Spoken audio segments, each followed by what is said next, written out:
welcome back. Hi everyone, it's Keisha Henry from New Beginning Healing Institute, coming to you live today, Saturday at 6 p.m. sharp as promised, and we're doing week number 5 on boundaries, and I'm really excited about this topic, guys. I'm telling you, one of my favorite topics to discuss, as a clinician. I love to really talk and work on boundaries. Now it is a challenge. It is a challenge because it means that we need to undo some of the behaviors and some of the habits and some of the ways of thinking that we're so accustomed to doing that really just does not lead to healthy boundaries. Anyway, good evening to everyone and welcome back to Healing Reflections with Keisha on week number 5. Can you believe it? 5 weeks already. We've gone through, we did shame, we did identity, we did courage, we did forgiveness, and today we're talking about boundaries. Now, per usual, I always start with my truths. So I'm going to get them off my wall. All right. So before I even repeat my truths, right? Do you have your truths with you? Because guess what? Your truths should be repeated, and you should check on these truths within the day, morning, afternoon, before bed. Because remember, the last thing you think about before going to bed, that's what the mind percolates on. So be mindful of that. And even throughout the day, but particularly when we're going to bed, what are we thinking about? I typically read my Bible, and then, I read my affirmation and or my truths, I should say, I call them. And then I go to bed and I think about those things, right? Because scriptures talks about, what you think about. It's really important. As a man thinketh in his heart, so is he. All right, so let's get started. So to remain in a frequency of abundance, number 1, I am calm because I trust in divine timing. I really need to stick to that one. That one is really important for me in this season, as I transition and finish my doctoral program, because I want it to be done now.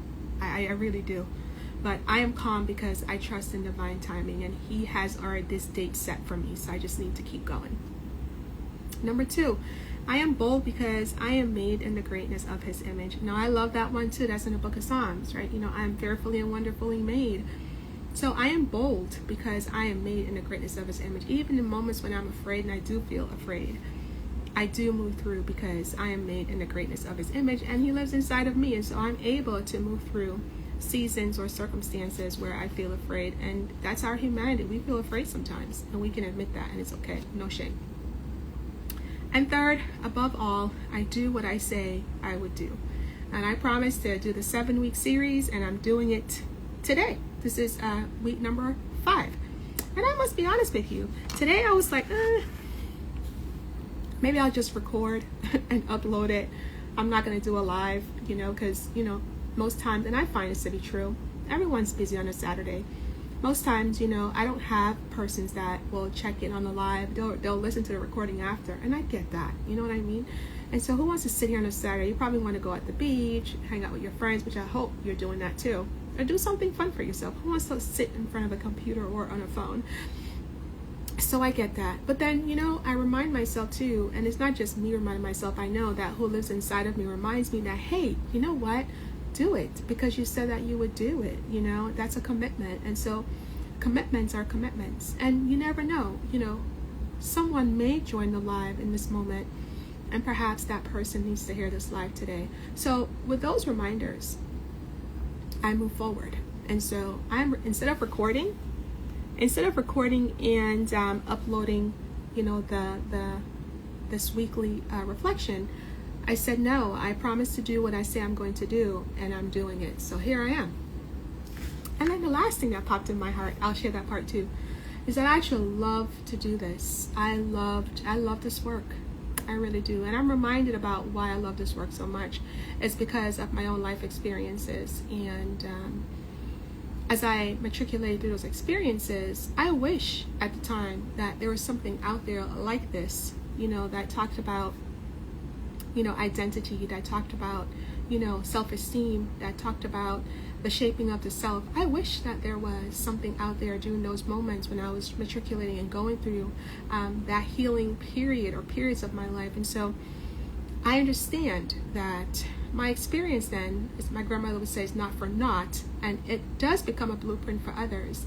And as the scripture clearly states then, that God designed for us to do good work ahead of time. So from the foundation of the earth, from the foundation of the world, God created ahead of time. He redeemed my story, so my story can be a benefit to others. And so with all of that said, I'm doing what I promised to do. All right, so let's jump in then. So let's go back. So I just repeated my truths. What are your truths? By now, I'm hoping that you've developed some, right?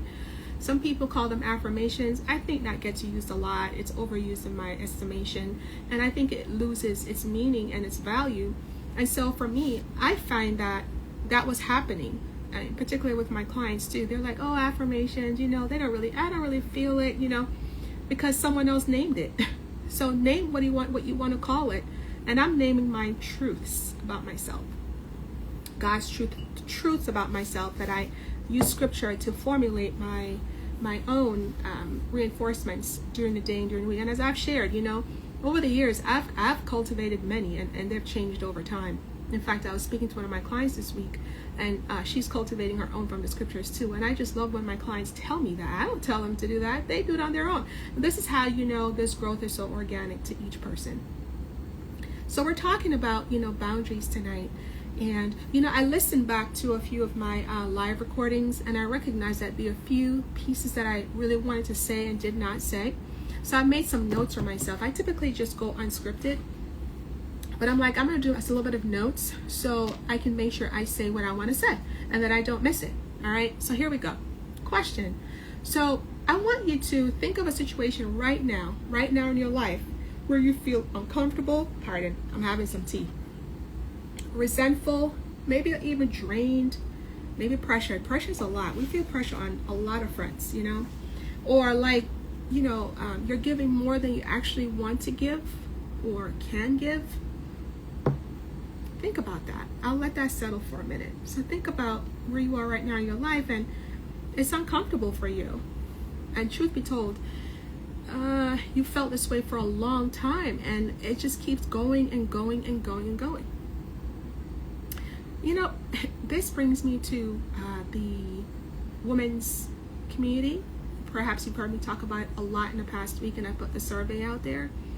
What comes to mind as I mentioned that about boundaries is, some women find themselves in caregiving positions, caregiving for a spouse, caregiving for parents.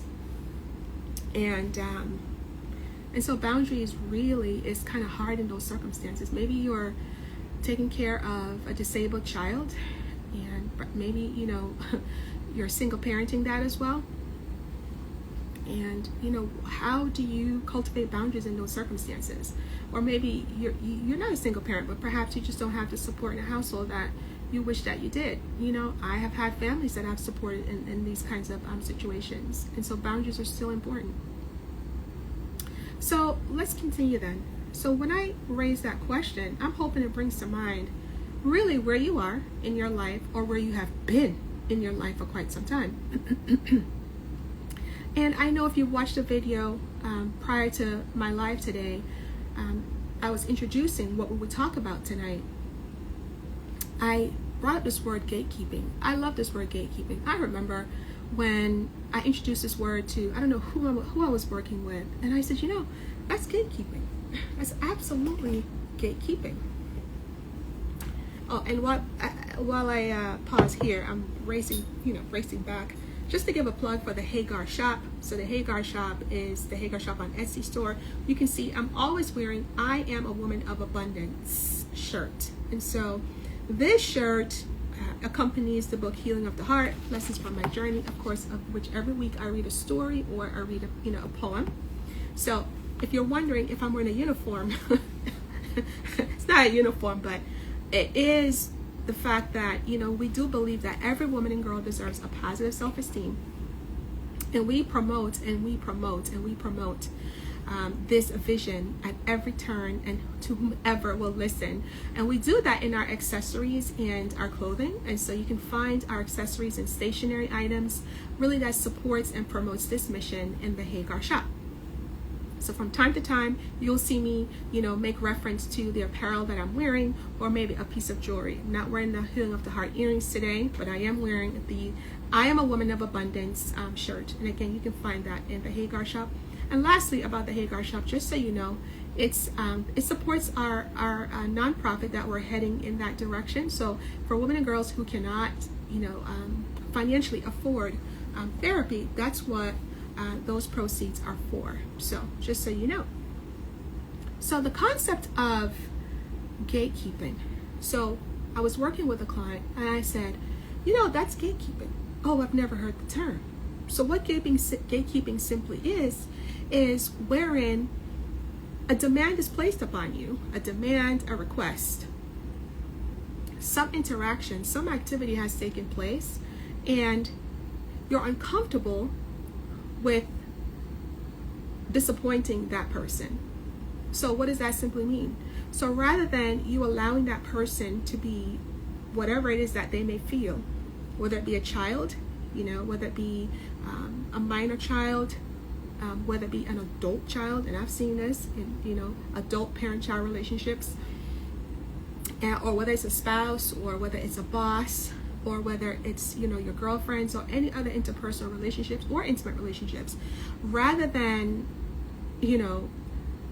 dealing with the response that will come from your disapproval, in essence saying no, you say yes, because it's difficult for some of us to say no. It's difficult for some of us to speak up for ourselves. It's difficult for us to say, I don't like that statement, or I don't like when you say that, or I don't want to do that. And so rather than dealing with what that person might do or say after you decline or disapprove, you say yes, or you do whatever demand was placed upon you. And so that's so you're gatekeeping that person's feelings. That's what gatekeeping is. You're gatekeeping that person's feelings. Listen to this, right? So you've heard yourself maybe say sometimes, I don't want that person to be upset. I don't want that person to be mad. I don't want that person to think that, I am this or I am that. That's gatekeeping. And I'll tell you, I used to gatekeep. So what I just explained, it's called people pleasing.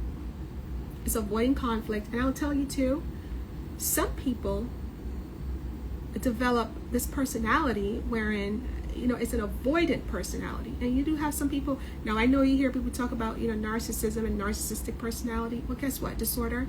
Well, avoidant personality disorder also exists, right? So, gatekeeping someone's emotions because you don't want them to, okay? That's gatekeeping. So maybe perhaps you allow access out of guilt. And that's a whole different topic. Oh my gosh, maybe I should do a session on guilt. When my clients tell me, but I feel guilty, then I have to get into this whole psychoeducation about what guilt is and what guilt is not.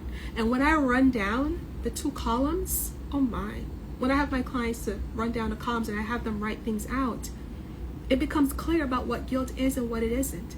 In fact, I'm going to pause here to say, now is a good time to get a pen and a paper. Just have it ready next to you, because we're going to do an exercise tonight. Matter of fact, I had introduced a question already, right? Think of a situation in your life right now where you feel uncomfortable, you feel pressured, you feel a sense of resentment, maybe you feel even drained, or like you're giving more than you need to give. So maybe write that down. I'm going to take a sip, and I'm drinking what? I'm not drinking, sorry. I wish I were. I'm actually drinking my fennel tea. What's in it? Fennel and ginger. It's really good. Helps my, calm my hormones, and I am having that C done on Monday. I think if you watch my video, it's my first C. You know what C is? Okay. I'll let you figure that one out. I need to drink this tea. So, write that question down. And I get the sense that maybe it's not just one thing that comes up for you, but maybe it's maybe 2 or 3 things. So my own reflection then, because this is Healing Reflections with Keisha. So my own reflection on gatekeeping, where I struggled with deciding who gets access to me, honestly. Oh my gosh. How much access they receive, and honestly, like, am I allowed to say no? Right? I grew up with this. I did. And perhaps you have too, right? And I'm going to tell you, but let me give you some examples. Let me give you one or two examples.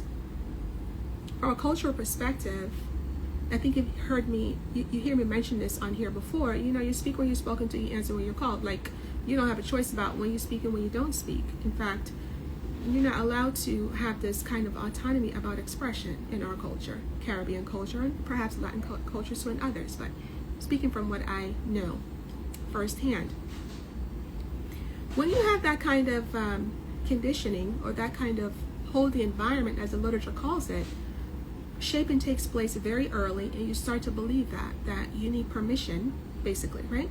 It's a permission-based kind of conditioning, wherein you need permission to speak up for yourself, right? And by now you've learned about me from reading my book Healing of the Heart, or listened to other content that I have. That my background is steeped in father absence.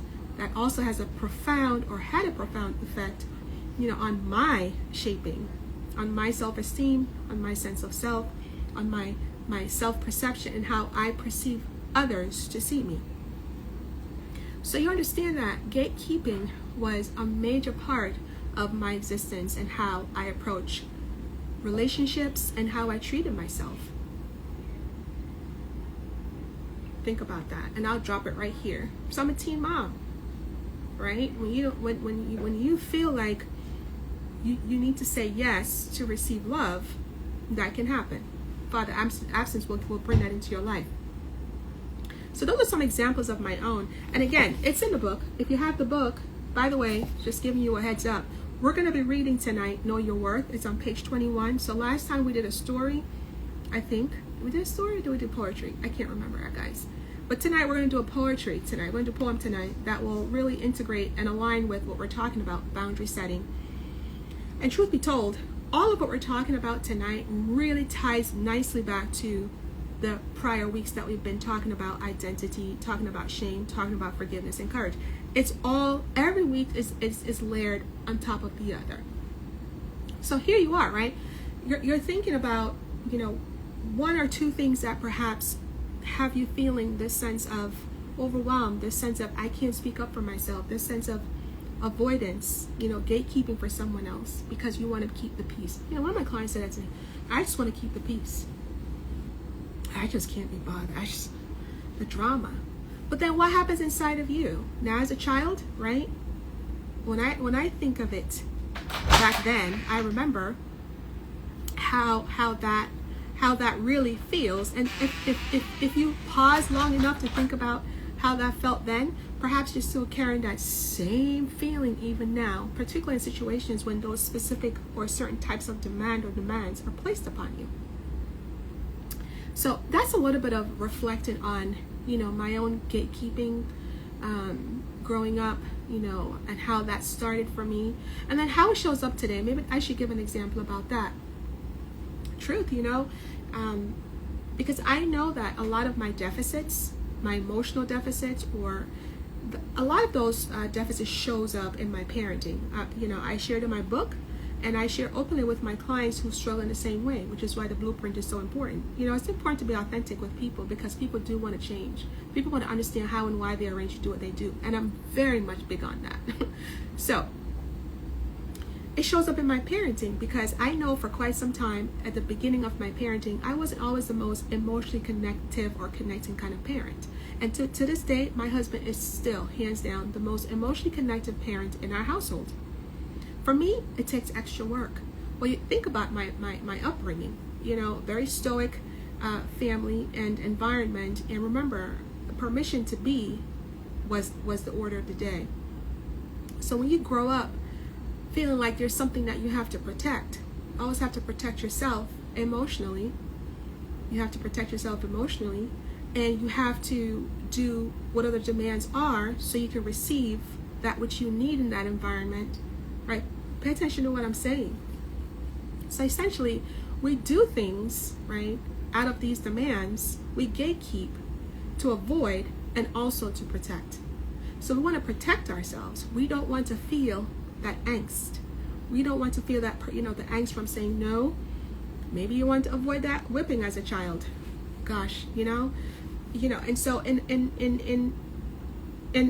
as an adult, I should say, an example for me then would be, I would like to get the affection of my daughters. So there are times when I should say no, but I say yes, even though I'm tired, even though I know perhaps it's not the best thing or best decision, but I do it because it's a way of compensation. And I've seen this in the work with my clients too. And when I share these examples, my clients will say, "Oh, really? You've gone through that? Absolutely. You know about that? Absolutely. That's why I can tell you about it authentically, not just from a literature or expertise or professional, but also personally, which makes the work so much more authentic, right? People can connect with that. People can connect with their struggles, especially when someone else can relate, especially on parenting. That's a very delicate topic. So gatekeeping happens on many fronts. Again, as I mentioned, even in my own parenting, that's an example. That's a real example. And so when we have what we call maturational deficits, and whether it's on the emotional front, right, whether it's certain emotional skill, because everything is skill-based. Every stage of development is about skills. It's about developing skills. A baby has to crawl and then learn how to crawl. That's a skill. But the baby needs an environment in which he or she can explore and is allowed to crawl. So he or she can develop those skills of crawling, which will transition into walking and walking properly. So parallel that then with emotional skills being developed. Did we have the most conducive environments wherein these healthy emotional skills can be developed? Probably not, which is why we're talking about boundary setting. So most of our existence or experiences then, they were very constricted. Last week I talked about masking. And so masking, we put on a mask, and oftentimes masking still shows up in our lack of boundaries. So that's an example of myself. And of course, I'm just looking at my notes. And of course, looking over, when I'm in the therapy room and some of the examples that I have seen. And so, as I mentioned, and here's one of the things that I see in the therapy room too, especially women who are in abusive relationships, whether it's being psychological, whether it's emotional manipulation, whether it's, and I've seen a lot of that, especially when they have partners that are narcissists. Oh my goodness, those are tough ones, because these partners, they do what I call psychological somersaults on these women's brains, right? We talk about trauma bonding. Trauma bonding is real. It's like whoop whoop, good today, down tomorrow, good today, down tomorrow, and it just goes, and before you know it, that woman sitting in front of me already had a poor self-esteem from their own caregivers, perhaps that were not supportive or the most involved or engaged, and they come away with these deficits, and they have partners that they have, and this is the result, because they're seeking to fill that which they did not receive, but in a way that is, again, reinforcing injury and even more harm. So, gatekeeping is a serious thing, because, again, it leads to more and more boundary deterioration or erosion, I should say. So now is a good time for me to, pause here and say a little bit more about, and this is very important to me, about women who experience intimate partner violence. And it's very sensitive. This is a very sensitive topic.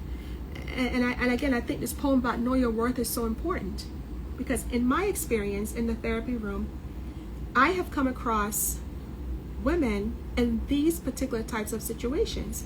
And if you're listening to me, I want you please to tune in even closer. A lot of times, women do not see emotional manipulation as abuse. Because what? Perhaps they grew up with that. Remember, we talked about, how early predispositions, environments that perhaps have been a training ground for these kinds of behaviors, these kinds of demands, these kinds of activities, perhaps have led one to believe that this is normal. So women who come and, I'm anxious, I'm depressed. Of course. And why am I always anxious and depressed? And it typically happens around this time, or it's happening during this. Okay.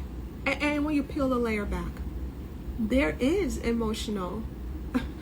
There's emotional abuse. There's psychological abuse. There's coercion, right? There's sexual coercion. I think that's pretty obvious and pretty clear. And of course, there's physical violence. And of course, all of those we categorize under intimate partner violence. And what I want to say about this is, and I definitely wrote the statistics down before I came tonight. It was actually part of my research in my doctoral studies. 41% of women in their lifetime will experience intimate partner violence. 41%. Now, this statistics was a recent statistic from 2015, and we're in 2026. So that's like still, in the 21st century, 41% of women in America, it's just not the world, if you know the stats right now, 41% is a pretty high number. And this goes across socioeconomic status. Doesn't matter. 41%. Now, I will say that in the lower socioeconomic status women, SES, those women have higher recurrence of IPV. Why? And, intimate partner violence, again, is a very, very important topic. 41% of women in America, regardless of your socioeconomic status, will experience IPV. And why is that?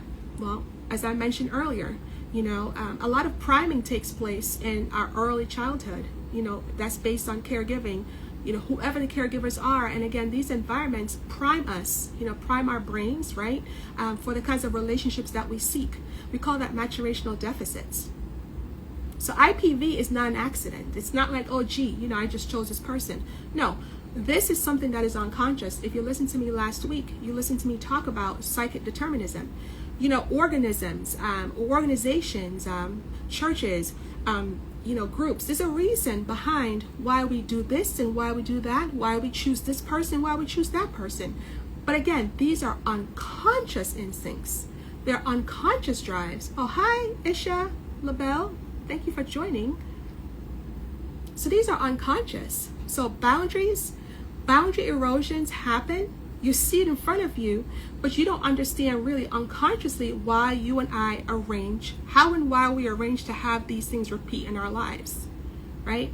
Okay, let me just pause here and just say, IPV then is not like an accident. It's not an accident. And I will say this, I've been practicing for 17 years, and the women that I've seen in my practice, I have to say it, it doesn't matter if they're ARNPs, if they're doctors or PhDs or principals. I'm going to tell you, they experience IPV. Yes. Okay. Now, I will say that the women that I've seen in lower socioeconomic status, the reason why they continue to experience a repeat of IPV, this is probably going to shock you, or maybe not. The number one reason why they continue to have a repeat of IPV is lack of family support. Can you believe that? In America. And the research is clear about it too. They lack family support. They're estranged from their families, which is why I can understand why I see this plethora in the media now about millennials and older millennials estranging from their families. I don't understand. I don't understand this phenomenon. And a lot of females are doing this. And here's the thing about IPV. They enter these relationships and they can't leave because they have no familial support. And their income is not enough to support them. And so they remain in these abusive relationships. And then if you've been watching the media, you've seen a lot of us women of color, we're getting killed remaining in these intimate partner violence relationships. So this takes us back to boundary setting. It takes us back to identity. It takes us back to courage. This is really important. So now, I want to pause, and by now I had asked you to take out a sheet of paper, right, and a pad, and I want to write down, because we're going to engage a little bit tonight, because I've been listening back to my sessions, and I figure I can really go on and on and on, and I feel like I'm lecturing. I'm not lecturing at all. This is really a reflection. Yup, shake my head. About what? You should put your comments in the chat. Tell me what you're yupping about. I'd love to hear so other persons can see what you're referencing. So again, gatekeeping really messes with, first of all, safety. Safety is always number one. Again, it reinforces shame. It hardens us to think that we have to keep forgiving. I'm gonna go back, man. I'm telling you right now, I have done a lot of safety planning. And the safety plans, the safety plans are for persons that don't have family support and they can't go anywhere. I want to mention that. So, and last week, I don't want to get into forgiveness again, but you can listen to last week's session, what forgiveness is and what is not. What is not, I'm going to repeat here today, is not going back into unsafe environments, whether that's a family relationship, intimate. It doesn't matter what setting. That's why safety plans are so important too, and that's why I do them. All right. So, as I said earlier, sometimes, what looks like a boundary problem in adulthood actually began as an identity story much earlier in our lives. And this is why I love working with women and girls so much. I've been doing it for a long time. And if you've read my story, you know where it came from. Oh my gosh. And I'm forever going to do this with women and girls. It doesn't matter. This is my blueprint for everyone. So I want to move now to, looking at an exercise that I want us to do. So here we go. I'm going to read it to you, okay? So check this out. So I wrote this down. Before I came on tonight, I said the number of black, yes, the number of black women being killed by IPV. It's bad. It's really, really bad. And it's really, really bad. It's really bad. And when you peel the layers back, right, it's a low self-esteem that cause women to enter into these relationships in the first place. That's why they were picked by these men, I can tell you. And I hate to repeat myself, but I've been doing this a long time. And actually having gone through violence myself, I get it. I used to have a poor self-esteem. This is why I can talk about this. My research is on this, so I know. And this is why I'm so passionate about it. Okay. So right now, I want you to put on the top of your paper, what am I feeling? So I want you to name the emotion without judging it, right? And I don't have a lot of time to get into judging and what judging is and how about being curious, but just by the word sounds, right? You're going to write down what you're feeling without even wondering why you're feeling that way, essentially.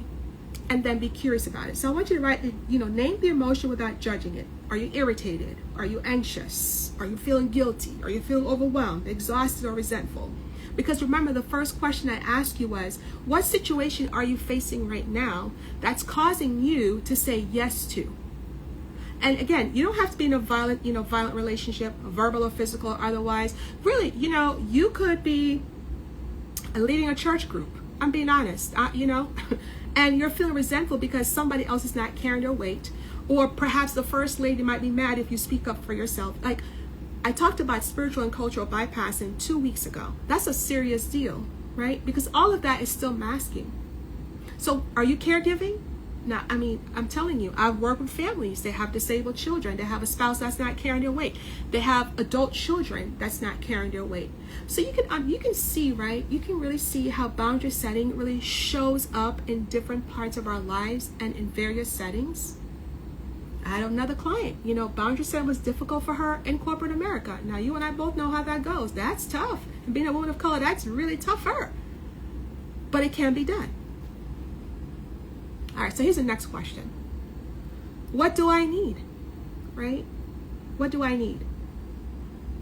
So ask this question. If I were worried about disappointing anyone, what would I need in this situation?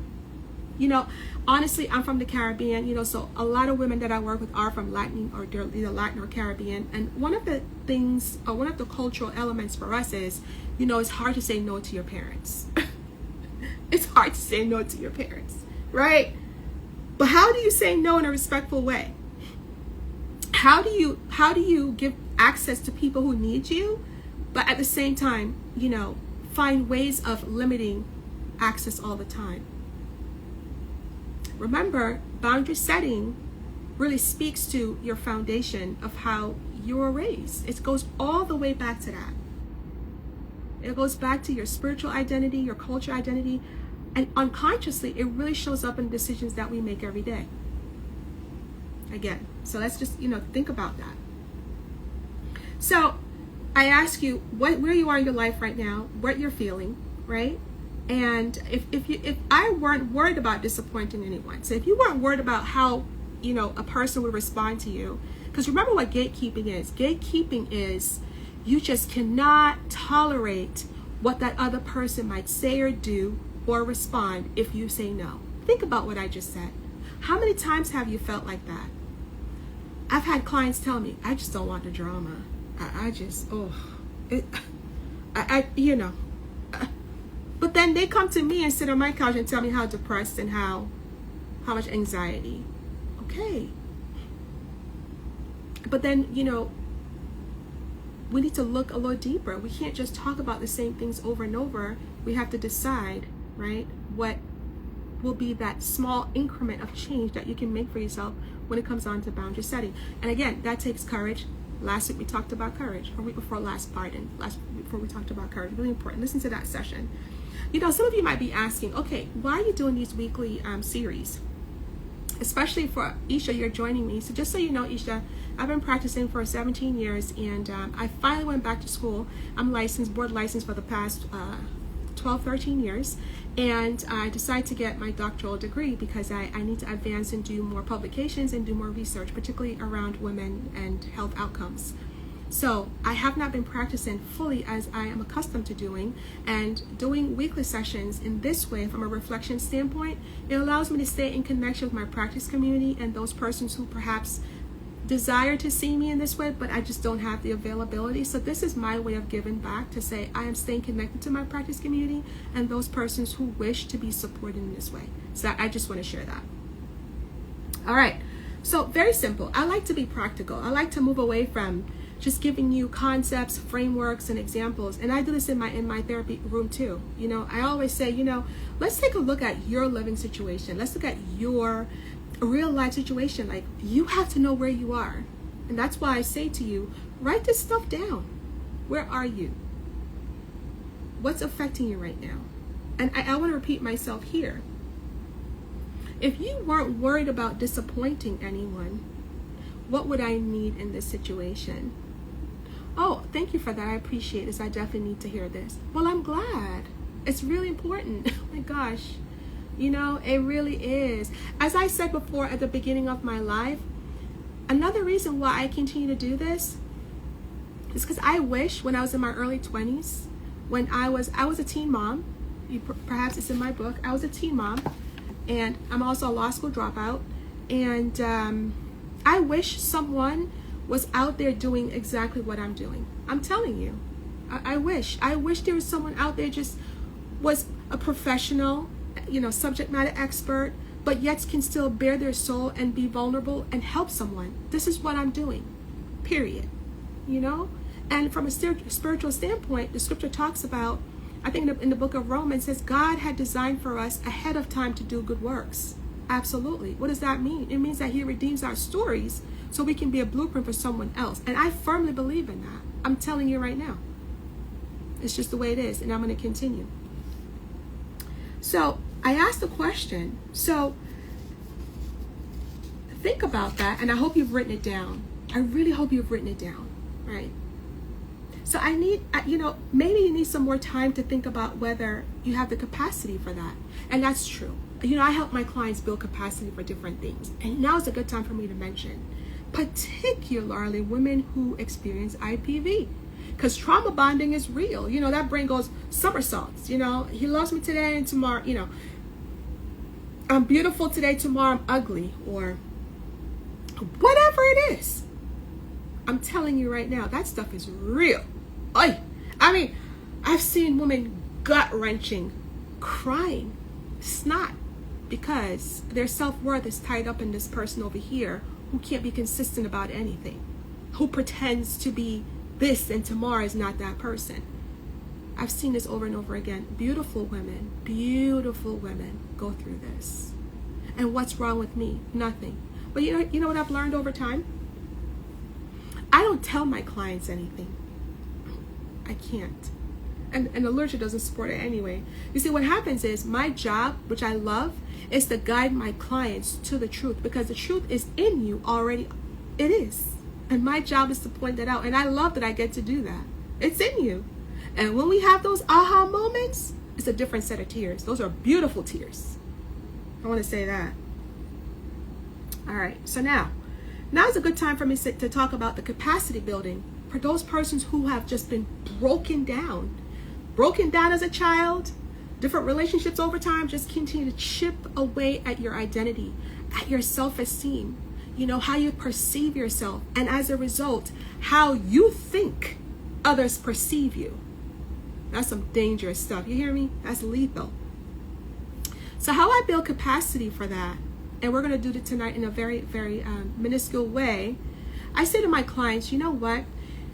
Here's something that you can do on an incremental basis. Consider the question I ask, and this question I ask too when I'm in session, and it's pretty straightforward, and it's not so laborious, if you will, or it's not arduous. It's not too much, but it's a very simple question. If you weren't worried about disappointing anyone, what would I need in this situation? And how you build capacity for that? Being honest. First step. Oh, very good, Isha. Very good. Absolutely. Working on your boundaries. Let me just say to you, Isha, boundary setting is not just a one-time thing. It's daily. And we're going to talk about that. It is very much daily. I still have to do boundary setting. And I will tell you that boundary setting for me is a test in my parent-child relationship, because I grew up without this warm sense of environment and warm love. I have father absence, again, which is my research. And so I had a lot of emotional deficits that way. And so I wasn't the most emotionally connected to my children. So I find myself, early on in my parenting, and even now that it still creeps up because we're in our humanity. Let's be real about that. Is that I have to be conscious. I have to be consciously aware of emotionally connecting with my child. But I also, on the other hand, I have to be aware how not to be manipulated, and so not to overcompensate. So this is a daily walk. It's a daily practice. But the thing I like about the brain, just a little bit of neuropsychotherapy intervention here, is that the brain has the power for new plasticity. Why? See, what happens is that we have the possibility of creating new neural pathways. How does that happen? By consciously practicing these new ways of being. Okay, now I've weaved into the past few sessions about, neuropsychotherapy interventions. Oh, good. I've gotten pretty good now with a lot of self-compassion. Absolutely. And so it's important. So it's a daily practice. It's a daily practice. And by the way, we don't need permission from other people to do that. We need to recognize what's happening in our body somatically, right? Maybe another time I'll talk about somatization, about, physiological safety in the body, messages that you feel from the brain, and paying attention to those, movements in the body that will alert you to what you need to do. In fact, checking in on a regular basis throughout the day is how you keep yourself physiologically grounded. Very important. Okay. Thank you for sharing that. What else I wanted to share here? So building capacity. One of the things I find to be true in the therapy room, thank you for that. One of the things I find to be true in the therapy room, when I'm working, again, I work primarily with women, very few men. And when they come to my office, I always say, are you sure? You sure? I had one tell me the other day, I'm so happy that you decided to take me. I was like, okay, if you can stand it, So I do see men. I cannot not see men. I would lose my license, right? So building capacity And talking about physiological safety, that's the first thing I work with my clients on, is developing trust and physiological safety. What does that mean? Paying attention to your emotional reactivity. That's all that means. You know, how am I reacting based on your cognition? Very important.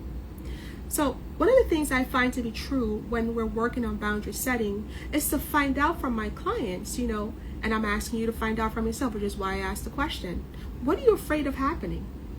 What are you worried about? That's the first thing. Because you know what I find to be true? The things that they have in the mind that they fear, they're perceived fears. They're not real. They're not real. The number one thing that I find to be true among women when we're building capacity for boundary is a fear of abandonment. That was me. I tell you now, that was me. Fear of abandonment. It's a sad feeling. And that's because the brain and the neural pathways, it's already trained, because you've experienced that in your lifetime, and I have. I've read my book. Abandonment was a big deal, you know, and the self-esteem was damaged because of that. So a lot of times, I want to firmly address here that a lot of women feel as though, and let me just tell you, this abandonment feeling shows up not just in intimate relationships, but it shows up in all relationships. It does. And it unconsciously does that. It's just that's what it is. It's unconscious. We're not fully aware. But I'm bringing awareness to it tonight. Pay attention to how it shows up, if it shows up for you. So building capacity for boundary setting is to look at the fears. What are you fearing the most? Are they real? So it's almost like you have this asset column, which is that paper you have, and your liability column. What would happen over here on the liability side if I were to set some boundaries? And then we'll really assess, are there really liabilities? But what assets, what do you have going for you so you can set these boundaries? Or what can you develop so you will have for you, so you will have these boundaries set? You can set them. And boundary setting is one at a time. That's another way to build capacity. I tell my clients all the time, you're not going to build a house overnight. You're just not going to do it. I always say in a very, scientific way, there's something called the ego, which is right here, the executive functioning parts of us. It has a lot of damage from childhood. You don't undo that harm overnight. It takes time. You try to do that stuff overnight, you're going to end up in a straitjacket. That's not how it works. I also want to say here, anyone listening to this live and even the recording after, find yourself from a cultural perspective as a Black woman, as a woman of color, find yourself culturally speaking a therapist that culturally aligns with you and understands you, to work with these areas that still need work. I have clients I haven't seen in 4 or 5 years, and I'll get a call. Hey, you know what? I need a maintenance session. Something has cropped up. Hey, okay. And some of them know I'm finishing my doctoral degree, so I'll say, you don't have any time on your schedule? I'll say, hey, you can see Stephanie. She's my senior therapist in my office. Hey, a car gets maintenance. Hello. You have folks come check on your house or whatever. Same thing about a human being or humanity. Why? Here's scientific reasoning for that. It's called stages of development. You're matriculating. You don't stop developing until the day you die. Okay? So align yourself with someone who can culturally and spiritually support you as you work through these changes. And remember, boundary setting is not just one time. It's a lifetime practice. One of my favorite writers, he says that I'm an apprentice for life. It simply means that I don't know everything, and I mean it. I don't, and I don't want to. Are you kidding? I want to keep learning. That keeps you humble and growing, and that keeps you attuned to what your needs are. If you're attuned to what your needs are, when people test your boundaries, it's going to be on your radar. I know what that is. So we'll go back over incrementally how to build capacity for boundary setting. Number one, look at your fears and look at, assets and liabilities. So the liabilities are the fears, essentially. Are they real or perceived fear? Assets, what do you have going for yourself right now that supports your change that you're seeking? I encourage you to do it. And again, just to underline that, abandonment is the number one reason that women say is the reason why they can't set a boundary. Abandonment. Now, I've already addressed real fear. Not having family support, not having, housing, safety. Those are real things to work on immediately. Safety issues are first. Let me just highlight that. If you're in danger, you need to work with someone. You need to contact your county IPV or DA, domestic violence, 988. You need to reach out. And I say this on every setting, every social media setting, whether you listen to my podcast, I don't care. Safety is number one. It's really first. And then you work on these other psychological parts. But that safety is first. We have to address that. So building capacity for change. Building capacity for change. All right. So I'm going to wind down. And I'm going to pause here and say, deep breaths and just reflect on some of the things that I've covered. I gave the introduction. I introduced the concepts, the themes.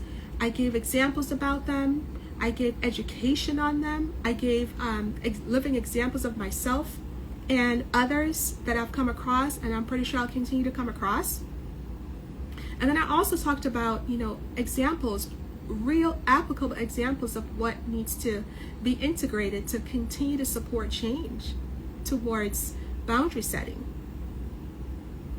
And then now is like, I figure now's a good time to kind of wind down and tonight read tonight's poetry, and it's titled Know Your Worth. If you have the book Healing of the Heart, Lessons from My Journey, and if you don't, it's in our Hagar shop. And once again, everything that I talk about on here supports women and girls, and it supports women and girls who cannot afford psychotherapy. Yes, I do that too. All right, so let's pause. I'm gonna take a couple deep breaths myself.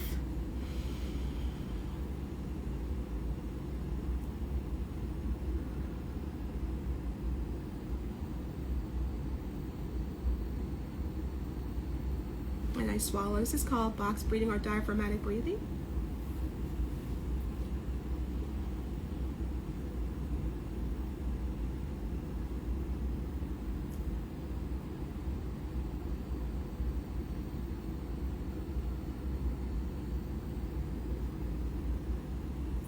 Everyone, how are you feeling out there? All right, so we're going to close with this evening's poetry. And again, poetry really supports neural pathway functioning. It takes you out of looping, right? Listen to my last session, and I talked a lot about the hemispheres of the brain. I talked about the loop in different parts of the brain that loops as a result of depression, anxiety, but I also talk at different parts of the brain that allows you to reward yourself, open up your neurotransmitters, and that allows you to have positive feelings. I talked about, BDNF, which is brain-derived nutrient factors, and poetry helps you to do that, right? You see, what happens is when we stay in our brain, this is where the looping takes place. But the moment you start to write, journal, that's why journaling is so important, and I really reinforce that with my clients and my practice community, and also to include poetry, because what that does, poetry is language. It opens up the right brain. This is what we call right brain to right brain healing. And so when you're just in your head, the brain does not discriminate facts, okay, from lies, especially when you're in this emotional state and you're looping around. When we start to journal, what happens is it opens what? The left prefrontal cortex, your left side, and it starts to discriminate information. Now, poetry helps that. So you have the right brain engaged, you have the left brain engaged, we can get something done. That's why poetry is so important. So we're going to read tonight. Okay. Know Your Worth is the title of this poem. And this poem is a reflection of my own story, of when my father never came to see me, didn't have birthdays, nothing. We talk about how the brain is framed. So listen to this poetry. You made it seem like something was wrong with me. My requests are simple girl nuances dismissed. So I second guessed.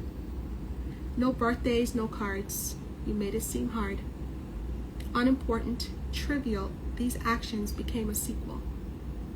All along, I was not your intended, only your gain, and whatever you could have extracted. After a while, my eyes opened, in denial, still refusing to accept. How could this be? The many inconveniences you have dealt, the many disregards and discards my heart has felt. Then suddenly, my eyes, my heart, and soul finally accepted. I am good, I am whole, and I am loved. Though you desire and can only dream of, you are empty, producing only weeds and moss. To mar and destroy others is your loss. Ladies, and maybe gentlemen, thank you for being with me on this week's Healing Reflections with Keisha as we discuss boundaries. And I hope you found something to be of, importance. Maybe something stuck with you. Maybe something moved you. Maybe if not for you, maybe you thought of someone else. Then you can share this live. And, from time to time, I get people writing me, because I say controversial stuff all the time, too, from a spiritual standpoint, from a creationist, and I also get into evolutionary theory and all these kinds of discussions. And I get people writing, and I love it, actually. I do. But if you have something that you want to say to me privately, you can drop me a line at k.henry, okay, k.henry, at the @nbhi-llc.net.